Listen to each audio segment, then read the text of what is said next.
Bonjour, rebonjour. J'en profite, je prends un petit peu de soleil sur mon balcon. Et comme je vous ai dit ce matin durant mes stories, je voulais faire cette IGTV. Je pense que 15 minutes, j'aurai assez pour lire cette lettre ouverte qu'une romancière romaine a écrite qui s'appelle Christina Comencini, que ma fille m'a donnée hier et que j'ai trouvée très inspirante. C'est pour ça que je vais vous la lire. Chers cousins français, si on arrive à survivre, le problème en Italie sera de comprendre si les couples avec ou sans enfants, les femmes et les hommes seuls résisteront à l'enfermement dans leur maison, s'ils réussiront à rester ensemble, à jouir encore de la compagnie réciproque ou de la solitude choisie, après une convivence forcée et ininterrompue d'un mois entier. Le décret du gouvernement dit que nous pouvons sortir faire une promenade, mais seulement avec ceux qui vivent déjà avec nous, pas d'amis ou d'amis IES, pas même de visite à des parents qui vivent dans d'autres maisons. Seule la famille proche ou personne si nous sommes seuls. Pas de cinéma, pas de théâtre, pas de concert, musée, restaurant, bureau, école, université. Seul un membre de la famille peut aller faire les courses. Devant les supermarchés, il y a des queues silencieuses de gens portant le masque. Chaque personne doit être à 1 mètre de distance d'une autre qui attend la sortie de quelqu'un pour pouvoir entrer à son tour. Même chose devant les pharmacies. Dans la rue, on fait un écart quand on croise un autre passant. Beaucoup d'entre nous ont pensé au Décaméron de Boccace. On y reviendra après. Vers l'an 1350, fuyant la peste, un groupe de jeunes, 7 femmes et 3 hommes, se réfugient hors les murs de Florence et pour passer le temps se racontent des nouvelles, substituent un monde imaginé au monde réel en train de s'écrouler. D'autres relisent La peste d'Albert Camus ou les pages des fiancés d'Alessandro Manzoni qui décrivent une autre épidémie de peste, celle de 1630, au cours de laquelle tous les nobles qui pouvaient le faire fuyaient Milan, comme cela s'est passé ces derniers jours dès que la ville a été mise en zone rouge. Les journalistes écrivent qu'il ne faut pas nous plaindre et nous rappellent ce qu'ont subi nos parents durant la guerre. D'autres accusent les jeunes de ne pas respecter les règles parce qu'ils sortent le samedi soir, n'ont pas peur, sont jeunes et pensent que les vieux sont les seuls qui tomberont malades.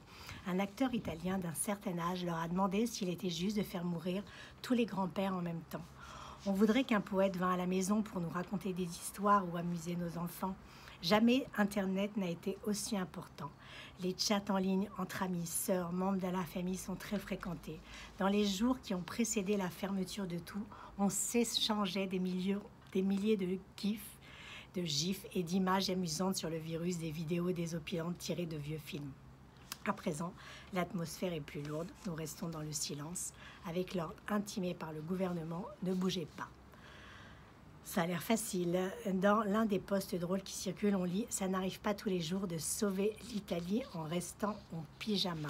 On rit mais jaune. » Est arrivé le moment de la vérité pour les couples qui ne se supportent pas, pour ceux qui disent s'aimer, ceux qui vivent ensemble depuis une vie entière, ceux qui s'aiment depuis peu de temps, ceux qui ont choisi de vivre seuls par goût de la liberté ou parce qu'ils n'avaient pas d'autre choix, pour les enfants qui n'ont plus école, pour les jeunes qui se désirent mais ne peuvent se rencontrer. Nous sommes tous appelés à nous inventer une nouvelle vie, à nous sentir proches, même si nous sommes éloignés, à régler nos comptes avec un sentiment que nous évitons à tout prix, l'ennui. Et la lenteur aussi, le silence, les heures vides ou pleines de cris des enfants enfermés à la maison. Nous avons en face de nous la vie que nous nous sommes choisis ou que le sort nous a donnée, notre foyer. Non celui de la maladie, mais celui que nous avons construit au cours des années. Je nommerai cela une épreuve de vérité. Ces jours-ci, ce qui gagne, c'est aussi la vie virtuelle, étant donné que nous ne pouvons pas nous toucher. Les films à la télé, les séries, Netflix, Amazon, Google, nous passons encore plus de temps devant nos ordinateurs ou la tête penchée sur nos portables. Mais de temps en temps, on sature, on n'en peut plus de ça, on lève la tête et on découvre plein de choses. Les fils qu'on pensait encore être enfant est devenu... Le fils qu'on pensait être enfant est devenu un jeune homme et on ne s'en était pas aperçu. Il nous dit en souriant, maintenant, tu es bien obligé de rester avec nous. Hein. On fait frénétiquement le ménage dans les maisons, on nettoie le frigo, on met en ordre les livres, puis on fait une pause et on remarque que dans la cour, le cerisier est en fleurs. On reste une demi-heure à le regarder et on a l'impression qu'on ne l'avait jamais vu. On envoie de façon compulsive des messages pour ne pas se sentir seul et un coup de fil peut durer une demi-heure, comme lorsqu'on était jeune et que les temps n'étaient pas ceux d'aujourd'hui, qu'on faisait l'amour au téléphone. Il arrive aussi qu'une amie te dise « Peut-être demain, on peut faire une promenade ensemble en se tenant à distance. Qu'est-ce que tu en penses ?» Et l'idée te fait venir un frisson de plaisir interdit. Nous sommes en train de vivre de façon différente des moments de notre vie, de toujours, et elle nous paraît nouvelle parce qu'elle est la même, mais renversée. Les objets, les personnes sont devenues visibles et l'habitude s'est dissipée. L'habitude abétissante, comme l'appelle Proust, qui cache à peu près tout l'univers. Chers cousins, je souhaite de tout cœur que tout ça ne vous arrive pas, ou si cela devait arriver, que ce soit une expérience à ne pas oublier. Demain, lorsque la porte de la maison se rouvrira, que nous courrons à la rencontre du temps rapide, des fragments de choses et de personnes seulement effleurés, et que les rêves, l'art, seront la seule et unique partie renversée de notre vie, souvenons-nous qu'une autre couche peut recouvrir les jours et les révéler dans le bien comme dans le mal, une fois surmonté le vide, l'ennui et la peur. Voilà, donc c'est assez incroyable cette lettre ouverte que cette jeune romancière italienne a écrit, voilà, qui en fait qui publie 4 amours, en fait c'est mercredi, et qui sort, je pense que c'est que ce mercredi en fait.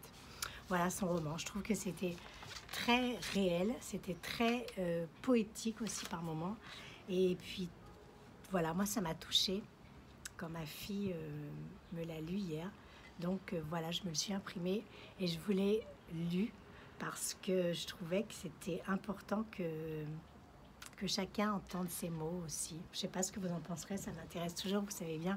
Là, j'arrête, je reçois des tonnes de messages en échange de tout ce que en retour, pardon, à tout ce que je poste en story sur Instagram. Heureusement, le virtuel, on peut encore rester connecté grâce à ça. Et du coup, voilà, il faut rester chez soi et puis reprendre connexion avec des choses qu'on ne faisait pas. Et puis, c'est vrai, quand elle parle des couples, quand elle parle, est-ce que d'être confiné comme ça, est-ce que ça va tenir ou pas? Moi, je suis seule. Donc, j'ai pas ce problème. Et d'être seule, c'est pas facile non plus, vous savez. Parce que, alors, mon fils est à la maison, ma fille se pose la question de savoir si elle va revenir, parce qu'elle est dans un tout petit studio. Et parce que moi je suis près du bois de Boulogne pour sortir, aller faire une petite promenade, mais c'est vrai que c'est pas facile non plus d'être seule, vous savez, parce que heureusement que vous êtes là pour qu'on puisse échanger, parce que c'est vrai que dans ces moments de turbulence intense, c'est bien d'avoir quelqu'un avec qui échanger, et de pouvoir poser sa tête contre son épaule. Parce que là, on a le droit, puisque c'est dans la même famille. On nous ont pas dit... je crois que dans la famille, on a encore le droit de tous ceux qui vivent ensemble d'avoir des petits gestes tendres, au moins. Voilà, donc je ne sais pas ce que vous aurez pensé de cette lettre. Si vous voulez, s'il y en a certaines qui veulent que je vous l'envoie, ça sera avec plaisir. Vous me le demandez, je vous l'enverrai. Et puis, voilà, ce sont nos cousins italiens. Et maintenant, on est très proche de ce qui se passe aussi là-bas. Donc, heureusement, il y a du soleil aujourd'hui. C'est pour ça que je me suis mis un peu de soleil, je me recharge en vitamine D. Parce que j'ai la gorge qui gratouille aussi, là. Évidemment, on a plein de petits trucs avec le printemps qui arrive, les arbres en fleurs, le printemps, etc. Bon, bref. Donc, du coup, ça y est, dès qu'on a un petit truc, on se stresse. Donc, je me mets un peu au soleil pour me recharger en vitamine D. Il paraît qu'il faut mettre les avant-bras au moins 15 minutes. Moi, je mets le visage. Et puis, je vous embrasse. Nous sommes dimanche. Je vais poster cette IGTV maintenant. Alors, dans la semaine, je reviendrai avec mes posts et je vous ferai des petits tutos de make-up pour que ça vous fasse passer du temps aussi avec des choses plus légères qui vous fera déconnecter. Puis, bon, celles et ceux qui ont des enfants, ben oui, il va falloir leur apprendre à s'ennuyer peut-être un petit peu aussi. Et puis, à refaire des jeux de société qu'on avait oubliés, ou alors les mettre de temps en temps devant un dessin animé pour être tranquille aussi. Voilà, moi je vais faire Aujourd'hui, je sais pas ce que je vais faire. Je pense que je vais aller me promener au Bois de Boulogne cet après-midi.